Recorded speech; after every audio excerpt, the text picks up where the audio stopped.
Capítulo 3 de la parte 2, titulado Si no hace usted esto, va a pasarlo mal. Allá por 1898, en Rockland Country, Nueva York, ocurrió un hecho trágico. Había muerto un niño, y ese día dos vecinos se prepararon para ir a los funerales. Jim Farley fue al establo para enganchar su caballo en el coche. El suelo estaba cubierto de nieve, el aire era frío, no se ejercitaba al caballo desde hacía días, y cuando se lo llevaba al abrevadero se encabritó juguetonamente. Tiró un par de coces al aire y mató a Jim Farley. La aldeabuela de Stone Point tuvo, pues aquella semana, dos funerales en lugar de uno. Jim Farley dejó en el mundo a su viuda y tres hijos, y unos centenares de dólares de seguro.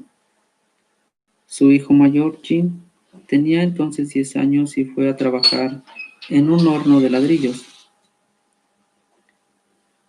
a acarrear arena y volcarla en los moldes, y dar vuelta a los ladrillos para sacarlos al sol. Este niño Jim no tuvo jamás oportunidad de educarse, pero con su amor de irlandés, poesía, especial talento para gustar a la gente, de modo que entró en la policía y al pasar los años logró una pasmosa capacidad para recordar nombres ajenos. Jamás asistió a una escuela secundaria, pero antes de cumplir los 46 años de edad, 4 universidades le habían acordado grados honorarios. Había asumido la presidencia del Comité Nacional del Partido Demócrata y el cargo de director general de Correos de los Estados Unidos. Yo entrevisté una vez a Jim Farley y le pedí el secreto de sus triunfos: trabajar mucho, me dijo. Y le contesté: no haga bromas, jaja. Entonces me preguntó cuál era, a mi juicio, la razón de sus triunfos. ¿Entendió? Respondí: ¿qué recuerda usted el nombre de pila de 10,000 personas? No, se equivoca usted, repuso Farley. Recuerdo el nombre de pila de 50,000 personas. ¿Es preciso tener presente esto? Tal habilidad ayudó al señor Farley a llevar a Franklin D. Roosevelt a la Casa Blanca. Durante los años en que Jim Farley trabajaba como vendedor viajero y durante los años en que ocupó un cargo municipal en Stone Point, perfeccionó un sistema para recordar nombres. Al principio era muy sencillo.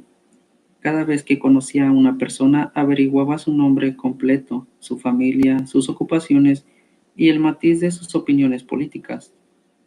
Tenía todos estos hechos en la memoria, y cuando volvía a encontrarse con el mismo hombre, aunque fuera al cabo de un año, podía darle una palmada en la espalda, preguntarle por su esposa e hijos, y por las plantas de su jardín. No extraña, pues, que consiguiera muchos partidarios.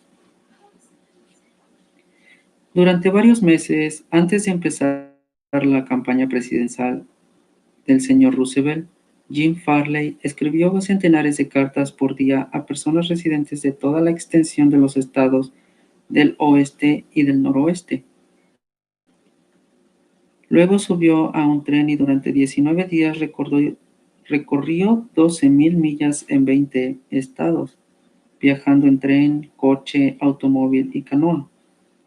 Solía llegar a una aldea, reunirse con un grupo de personas para el desayuno y almuerzo, el té o la comida, y conservar con ellas.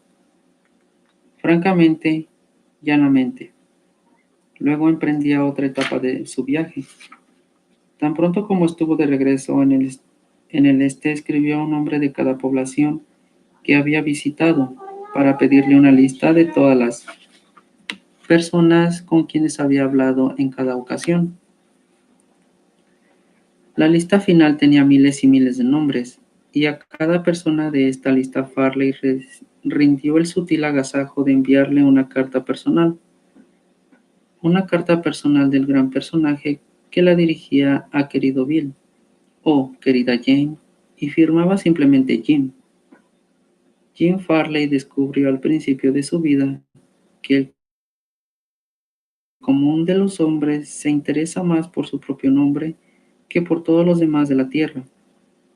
Si se recuerda ese nombre y se lo pronuncia con frecuencia, se ha rendido a su dueño un halago sutil y muy efectivo. Pero si se olvida o se escribe mal ese nombre, queda uno en gran desventaja. Por ejemplo, yo organicé cierta vez en París un concurso de oratoria y envié circulares a todos los norteamericanos que residían en la ciudad. Las dactilógrafas francesas, con un poco conocimiento de inglés, escribieron los nombres y naturalmente cometieron muchos errores. Un hombre gerente de un gran banco norteamericano en París me escribió una carta furiosa porque su nombre estaba mal escrito. A veces es difícil recordar un nombre, en especial si es extranjero y difícil. Hay personas que en lugar de tomarse el trabajo de intentar aprenderlo, deciden ignorarlo o llaman a esa persona por un apodo más fácil. Sid Levy visitaba a un cliente cuyo nombre era Nicodemus Papadopoulos. Todos lo llamaban Nick. Levy nos contó: hice el esfuerzo especial de aprender el nombre y pronunciarlo varias veces a solas antes de ir a verlo. Cuando lo saludé, llamándolo por su nombre completo: buenas tardes, señor Nicodemus Papadopoulos. El hombre quedó asombrado. Durante lo que parecieron varios minutos, no me respondió nada. Por último, con lágrimas corriéndole por las mejillas, me dijo: señor Levy, en los 15 años que llevo volviendo en este país, nadie había hecho nunca el esfuerzo de llamarme por mi nombre completo. ¿Cuál fue la razón del triunfo de Andrew Carnegie? Se lo llamaba el rey del acero, pero ¿cómo era lo que sabía de la fabricación del acero? A sus órdenes trabajaban centenares de personas que conocían de ese tema mucho más que él, pero sabía cómo manejar a las personas. Y esto fue lo que lo enriqueció. Al comenzar su vida demostró sus dones para la organización, su genio como dirigente. Cuando tenía 10 años ya había descubierto la asombrosa importancia que atribuye a la gente sus propios nombres, y utilizó ese descubrimiento para obtener cooperación. Por ejemplo, de niño, allá en Escocia, cazó una coneja. Bien pronto tuvo toda una cría de conejitos y nada con qué alimentarlos. Pero se le ocurrió una idea brillante. Dejó a los niños de la vecindad que si se le llevaban trébol y hierbas para alimentar a los conejos, bautizarían a los animalitos en honor a quienes cooperaban. El plan rindió mágicos resultados y Carnegie jamás lo olvidó. Años después ganó millones aplicando la misma psicología a los negocios. Por ejemplo, quería vender rieles de acero al ferrocarril de Pensilvania, y Edgar Thomson era entonces presidente de ese ferrocarril. Y Andrew Carnegie construyó en Pittsburgh una enorme planta de altos hornos a la que puso el nombre de Edgar Thomson Trabajos de Acero. No es difícil adivinar a quién se hizo el pedido cuando el ferrocarril de Pensilvania necesitó rieles de acero.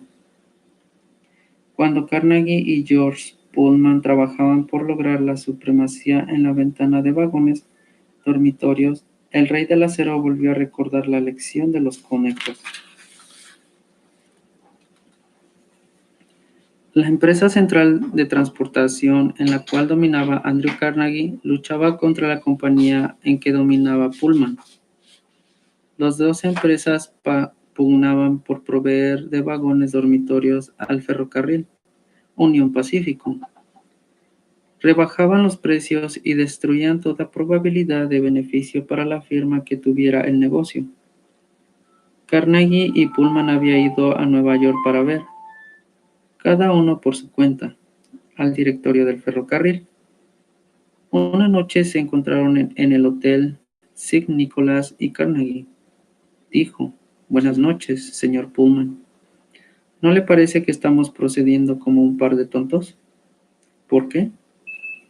Entonces Carnegie expresó las ideas que tenía una fusión de las dos empresas. Habló con enorme optimismo de las ventajas mutuas que se desprenderían de la cooperación, en lugar de la pugna entre los dos intereses. Pullman escuchó atentamente, pero no quedó del todo convencido. Por fin preguntó: ¿qué nombre tendría la nueva firma? Pues la Pullman Palace Car Company, por supuesto. Se le iluminó el rostro a Pullman. Venga a mi habitación, dijo. Vamos a conversar del asunto. Esa conversación hizo historia en la industria de los Estados Unidos. Esta política de Andrew Carnegie de recordar y honrar los nombres de sus amigos y allegados fue uno de sus secretos mejores. Señalaba con orgullo el hecho de que recordaba y llamaba por su nombre de pila a muchos de sus obreros, y se vanagloriaba de que, cuando tuvo personalmente a su cargo los altos hornos, jamás se declaró en ellos una huelga. Benton Law, presidente de Banco Texas Commerce Banchares, cree que cuanto mayor es una corporación, más fría se vuelve. Un modo de darle calidez, dice, es recordar los nombres de la gente. El ejecutivo que me dice que no puede recordar nombres me está diciendo que no puede recordar una parte importante de su trabajo, y está operando sobre arenas movedizas. Karen Krish, de Ranchos Palos Verdes, California, asistente del vuelo de TWA, se hizo la costumbre de aprender la mayor cantidad posible de nombres de los pasajeros a los que debía entender, y usar esos nombres al servirles. Esto dio por resultado muchas felicitaciones a su servicio, tanto a ella como a su aerolínea. Un pasajero escribió desde hace un tiempo que no usaba la TWA para mis viajes, pero en adelante no pienso viajar por otra compañía. Me han hecho sentir que son una compañía muy personalizada, y eso es importante para mí. Las personas sienten tanto orgullo por sus apellidos que tratan de perpetuarlos a cualquier cosa. Hasta el viejo Pete Burnett, tan mundano, tan rudo, decepcionado porque no tenía hijos que conversaran su apellido, ofreció a su nieto Shelley $25,000 si se agregaba el nombre de Barnum. Durante siglos los nobles y magnates mantuvieron a artistas, músicos y escritores, con tal que éstos les dedicaran sus creaciones. Bibliotecas y museos deben sus más ricas colecciones a personas que no pueden allanarse a pensar que sus nombres desaparezcan del recuerdo de la humanidad. La Biblioteca Pública de Nueva York tiene colecciones Astor y Lenox. El Museo Metropolitano perpetúa los nombres de Benjamin Altman y J. P. Morgan, y casi todas las iglesias se ven embellecidas por ventanales que conmemoran los nombres de los donantes. Muchos de los edificios en la mayoría de las universidades llevan los nombres de quienes contribuyeron con donaciones para su construcción. La mayoría de gente no recuerda los nombres por la sencilla razón de que no dedican el tiempo y la energía necesarios para concentrar y repetir y fijar. Se disculpan diciendo que están demasiado ocupados, pero seguramente no lo están más que Franklin D. Roosevelt, quien dedicaba mucho tiempo a recordar hasta los nombres de los mecánicos con quienes entraba en contacto. Un ejemplo: la organización Chrysler construyó un automóvil especial para el señor Roosevelt, que no podía usar un auto corriente por tener paralizadas las piernas. Chamberlain y un mecánico lo entregaron en la Casa Blanca. Tengo a la vista una carta del señor Chamberlain que relata su experiencia. Dice: enseñé al señor Roosevelt dice la carta, cómo se maneja un automóvil, con muchos detalles inusitados, pero él me enseñó mucho acerca del arte de tratar con la gente. Cuando lo visité en la Casa Blanca, el presidente se mostró muy simpático y animoso. Me llamó por mi nombre, me hizo sentir cómodo y me impresionó particularmente por el hecho de que estaba virtualmente interesado en las cosas que yo le mostraba y de las que le hablaba. El automóvil estaba construido de manera que se pudiera manejar exclusivamente con las manos. La multitud se reunió para mirar el coche y el presidente dijo: "Creo que es maravilloso. Todo lo que hay que hacer es tocar un botón y empieza a andar, y se lo puede dirigir sin esfuerzo. Es notable. No sé cómo lo han podido hacer. Me encantaría tener tiempo para desarmarlo y ver cómo funciona". Cuando los amigos y allegados del presidente admiraron la máquina, el señor Roosevelt dijo en mi presencia: "Señor Chamberlain, le aseguro que aprecio sobremanera todo el tiempo y los esfuerzos que han dedicado usted a producir este coche. Es espléndido.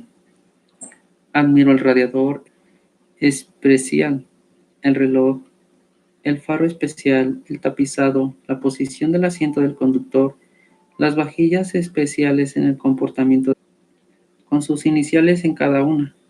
En otras palabras, noto todos los detalles que, según había y sabía él, me habían preocupado más". Se esforzó por hacer notar todos esos detalles de la señora de Roosevelt a la secretaria de Trabajo, señorita Perkins, y a su secretario. Hasta hizo participar del episodio al viejo portero de la Casa Blanca, a quien comunicó: "George, tendrás que cuidar especialmente esas valijas". Terminada la lección que le di para manejar el coche, el presidente se volvió hacia mí y dijo: "Bueno, señor Chamberlain, hace 30 minutos que hago esperar a la Junta de Reserva Federal. Creo que haría bien en volver a mi trabajo". Yo había llevado un mecánico a la Casa Blanca y al llegar lo presenté al señor Roosevelt. No habló con el presidente, quien solo una vez oyó pronunciar su nombre. Era un mozo tímido y se mantuvo alejado de los demás. Pero antes de retirarse, el presidente buscó al mecánico, le dio la mano, lo llamó por su nombre y le agradeció haber ido a Washington. Su agradecimiento no tiene nada de una falsa cortesía, dice lo que sentía. Pocos días después de regresar a Nueva York, recibió una fotografía del presidente Roosevelt con su autógrafo y una cartita de agradecimiento. No sé cómo tiene tiempo para estas cosas. Franklin D. Roosevelt sabía que uno de los medios más sencillos, más evidentes y más importantes para conquistar buena voluntad es el de recordar nombres y hacer que los demás se sientan importantes. Pero, ¿cuántos de nosotros hacemos lo mismo? Cuando nos presentan a un extraño, conversamos con él unos minutos y generalmente no recordamos ya su nombre cuando nos despedimos. Una de las primeras lecciones que una vez más. Recordar el nombre de un elector es cualidad de estadista. Olvidarlo equivale a ir al olvido político. Y la capacidad para recordar nombres es casi tan importante en los negocios y los contactos sociales como en la política. Napoleón III, emperador de Francia y sobrino de Gran Napoleón, se envanecía de que, a pesar de todos sus deberes reales, recordaba el nombre de todas las personas a quienes conocía. Su técnica muy sencilla, si no oía claramente el nombre, decía: "Lo siento, no oí bien". Después, si el nombre era poco común, preguntaba cómo se escribía. Durante la conversación se tomaba el trabajo de repetir varias veces el nombre y trataba de asociarlo en la mente con las fracciones, la expresión y el aspecto general del interlocutor. Si la persona era alguien de importancia, Napoleón se tomaba más trabajo aún. Tanto pronto como quedaba a solas escribía ese nombre en un papel. Lo miraba, Se concentraba en él, lo fijaba con seguridad en la mente y rompía después el papel. De esta manera se formaba la impresión visual, además de impresión auditiva del nombre. Todo esto requiere tiempo, pero los buenos modales, dijo Emerson, se hacen de pequeños sacrificios. La importancia de recordar y usar nombres no es solo prerrogativa de reyes y ejecutivos de corporaciones. Nos puede servir a todos. Ken Nottingham, un empleado de la General Motors de Indiana, solía almorzar en la cafetería de la compañía. Notó que la mujer que trabajaba en el mostrador siempre tenía mal ceño. Hacía 2 horas que estaba haciendo emparedados y yo no era sino un emparedado más para ella. Pesó el jamón en una pequeña balanza, agregó una hoja de lechuga y un plato con un puñado de papas fritas. Al día siguiente hice la misma cola, la misma mujer, el mismo mal ceño. La única diferencia fue que me fijé en la etiqueta con su nombre en el delantal. Le sonreí y le dije, «Hola, Eunice», y después le pedí el emparedado que quería. Pues bien, la mujer se olvidó de la balanza, puso una pila de fetas de jamón, 3 hojas de lechuga y una montaña de papas fritas que se me caían del plato. Deberíamos tener presente la magia que hay en un nombre y comprender que es algo propio exclusivamente de esa persona y de nadie más. El nombre pone aparte al individuo, lo hace sentir único entre todos los demás. La información que damos o la pregunta que hacemos toma una importancia especial cuando le agregamos el nombre de nuestro interlocutor. Desde la camarera hasta el principal ejecutivo de una empresa. El nombre obrará milagros cuando tratamos con la gente. Y la regla número 3.